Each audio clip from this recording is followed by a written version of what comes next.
Olá, Flávia, como vai? Tudo bem? Espero que sim, que a graça e a paz do nosso Senhor Jesus Cristo esteja sobre a sua vida, sobre a sua família, sobre os seus dias. Nesses 5 anos, que você tem vivido aí livre, você rege a sua vida, pautada, na sua fé em Deus, na fé em nosso Senhor Jesus Cristo, tendo a Bíblia como sua regra de fé, mas você sendo inteligente. Tem uma passagem na Bíblia que fala que nós temos que ser como os bereanos. Os bereanos ouviam o que estava lá nos escritos, o que era falado, mas depois eles iam pesquisar, eles iam entender, eles iam atrás da informação para saber se é verdade. Eu acho que o grande ópio da religião é a gente ir numa igreja, ouvir uma pregação e falar amém. Nós deveríamos ir na igreja com respeito, com reverência, por ser uma casa de oração, mas depois estudar e avaliar tudo que foi falado. A avaliação já começa ali no momento, para ver se não tem aberrações, se não tem coisas que estão totalmente fora do contexto bíblico, e depois ir mais a fundo nas escrituras, porque a Bíblia ela revela toda a verdade.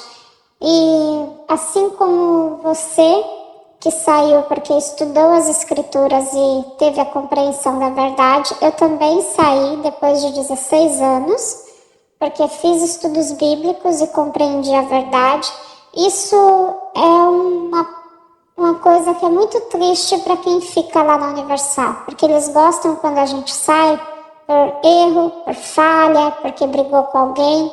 Eles não aceitam que você tenha saído com a cabeça erguida, com a sua honra íntegra, e simplesmente você saiu porque você fez um estudo bíblico e você ponderou e avaliou o que é feito ali de domingo a domingo, a cada dia da semana, a cada reunião, e você entende à luz da Bíblia que ali tem tudo, menos igreja e menos base bíblica. Eles simplesmente usam a Bíblia para tirar dinheiro das pessoas e para se tornarem milionários. Eu considero Edir Macedo a pessoa mais triste, mais infeliz da face da terra, porque mesmo com tudo que ele tem, ele não consegue transmitir um semblante de paz na face dele, Então, amiga, eu queria hoje compartilhar com você algo que eu soube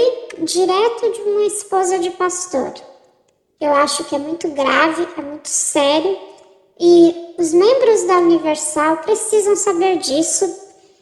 Quem pensa em ser membro da Universal precisa saber disso, e os próprios líderes da Universal precisam ter ciência disso. Eu era do Godlywood, eu era do grupo de Ruth. Ruth eram umas solteiras acima de 25 anos, que na época, no início do Godlywood, para cada faixa etária tinha uma cor de camiseta. A minha camiseta era aquela laranja, horrível, porque eu sempre gostei de rosa.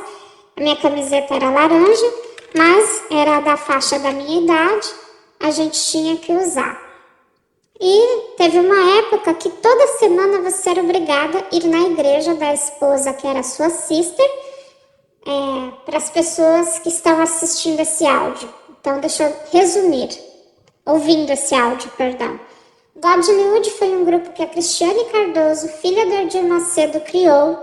Lá, eu acredito que foi mais ou menos no ano de 2012, por aí, entre 2012 e 2014, onde ela queria colocar todas as mulheres da Universal dentro de uma forma. Dizendo ela que queria tirar os padrões de Hollywood e colocar os padrões da Bíblia, mas na verdade ficou uma coisa ridícula porque ela queria deixar todo mundo igual. Todo mundo tinha que ter, praticamente, penteados iguais, roupas iguais.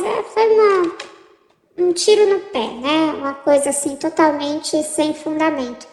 Tinham até algumas coisas que era falado que a gente ainda conseguia salvar, Porque tem coisas que a gente faz no filtro, ainda dá para salvar uma coisinha aqui, outra ali. Mas, assim, 98% era bobeira, que poderia ser excluído.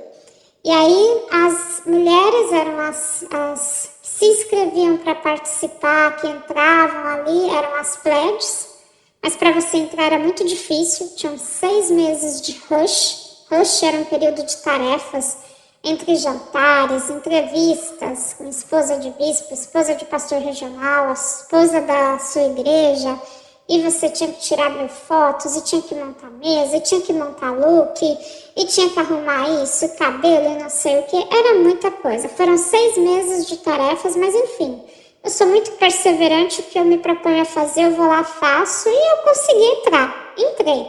Grande coisa fiz na minha vida. Me formei no Godlywood em 2014 e me tornei Ruth.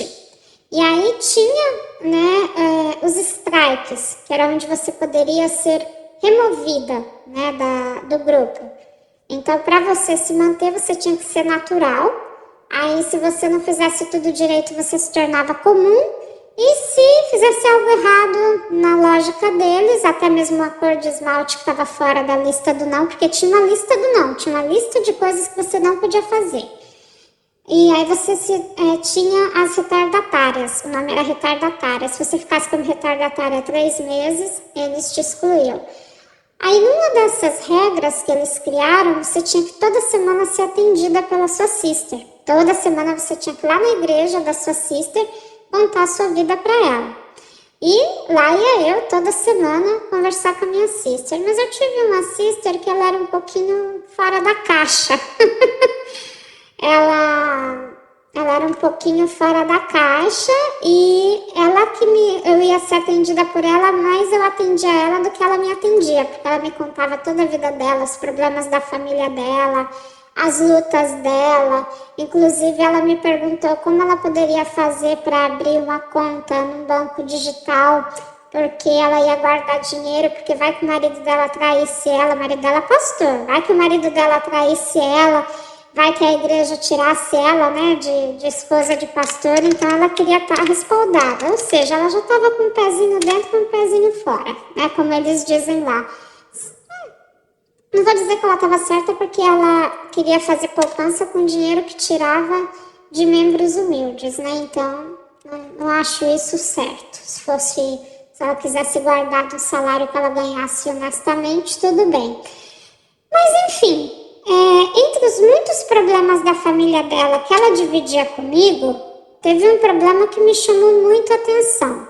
Ela tinha um filho, né? Eu não lembro se ela já entrou na obra com esse filho ou se ela teve o filho dela depois. Mas ela tinha um filho já adolescente, o menino não era batizado, ele não queria se batizar, o menino teve um surto quando ela estava morando no interior de São Paulo.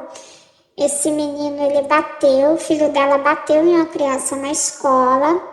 Ele teve um surto nervoso e ele passava no psiquiatra. Esse menino tomava remédio controlado, só que a Universal não sabia. Ela fazia todo esse tratamento escondido. Ele tomava remédio controlado escondido. Questionavam porque ele não tinha sido batizado ainda. Ela sempre enrolava a esposa do regional. Era tudo muito assim obscuro. E ela falou para mim assim, que quando ela tinha que levar o filho no médico, ela não contava para que médico estava levando, né? Ela era esposa de uma igreja que pertencia a uma sede. E aí, a esposa do pastor regional, a sede era onde ficava o pastor regional, que cuidava de outras igrejas dos bairros ali perto. E a esposa desse pastor regional é que ficava em cima dela e queria saber que consulta era essa, onde ela estava levando o filho dela. Ela simplesmente enrolava essa esposa de pastor e falava que era consulta de rotina, né?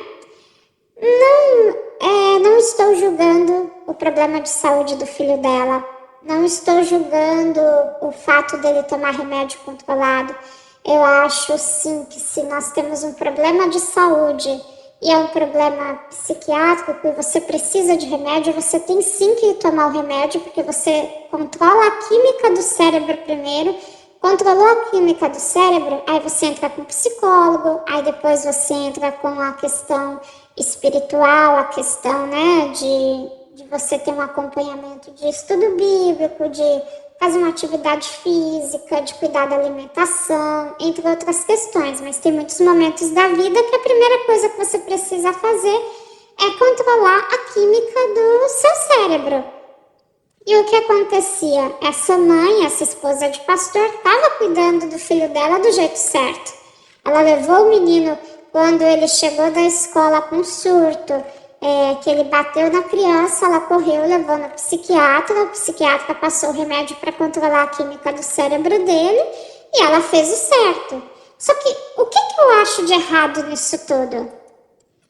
A questão do filho dela poder ter o tratamento certo. E o filho dos outros, se chegar uma mãe lá na igreja, do próprio marido dela, e falar assim, o meu filho teve isso e isso, o pastor vai falar, você tem que fazer 7 terça-feira do descarrego, 7 sexta-feira da libertação, 7 não sei o que, tem que fazer a fogueira santa, tem que fazer isso e aquilo. Hoje eu sei que eu era uma pessoa muito boa, porque o certo seria eu ter virado para ela e ter falado, por que você não faz fogueira santa para o seu filho ser curado? Por que você não faz voto? Por que você não unge a cabeça dele? Por que você não faz oração? Seu marido não é pastor? Por que ele não cura seu filho? Eu não fiz isso. Pelo contrário, eu falei, não, a senhora está certa, a senhora tem que levar ele no médico sim, tem que levar no psicólogo também, tem que cuidar da alimentação dele. É bom ele praticar esporte, porque ajuda também na química do cérebro. Eu dei todo esse apoio para ela, porque eu estava inserida, né, no contexto da Universal, então eu não enxerguei que aquilo estava sendo injusto. Ela estava sendo uma boa mãe para o filho dela, mas e as outras mães? E as outras pessoas que também têm depressão? Por que o pastor não chega nas pessoas que têm depressão e fala, olha, vai no psiquiatra, vai no psicólogo, veja primeiro se você não precisa controlar a química do seu cérebro, tomar um remédio. Em paralelo com isso, a gente vai fazendo as orações. A gente usa a fé, mas também usa a ciência. Deus deu sabedoria aos médicos? Não. O pastor fala, para de tomar os remédios, joga os remédios na lata do lixo, faz a corrente A, B ou C. Eu não sou contra, eu acredito muito no poder da fé, no poder da oração. Não é porque eu saí da Universal que eu desacreditei de Deus e da oração, não. Eu acredito que quando você alinha qualquer tratamento com a fé, a chance dele ser mais eficaz é muito maior.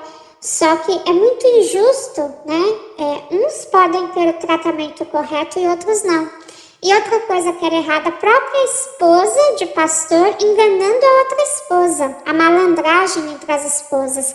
E a falta, a gente vê a falta de união, que a esposa, a que era a mãe do menino que estava com problema de saúde, não teve coragem de falar a verdade para a esposa do regional.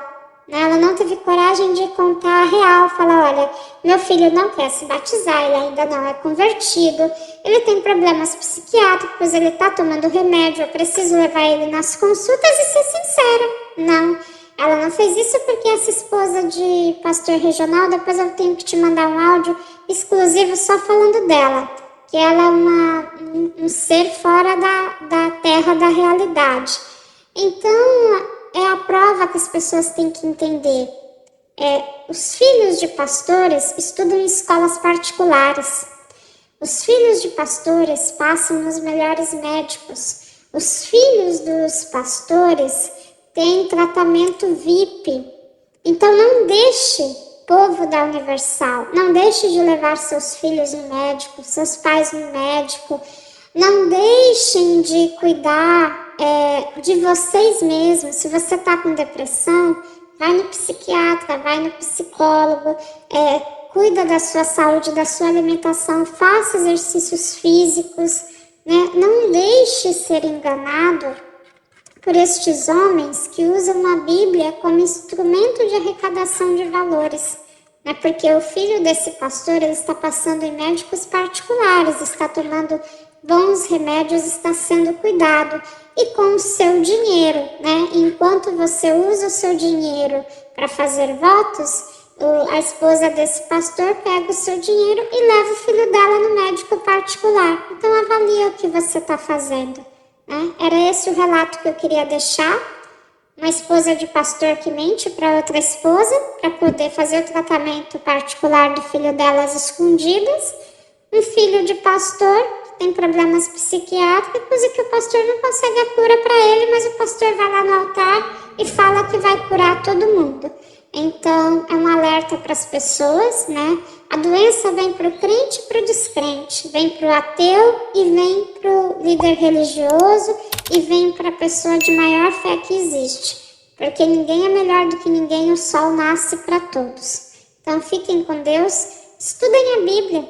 Se não querem acreditar no canal de denúncia da Flávia, do Davi, do palhaço cristão, de ninguém, pega a Bíblia, estuda, faz um estudo bíblico. Fora da cosmovisão da Universal, né?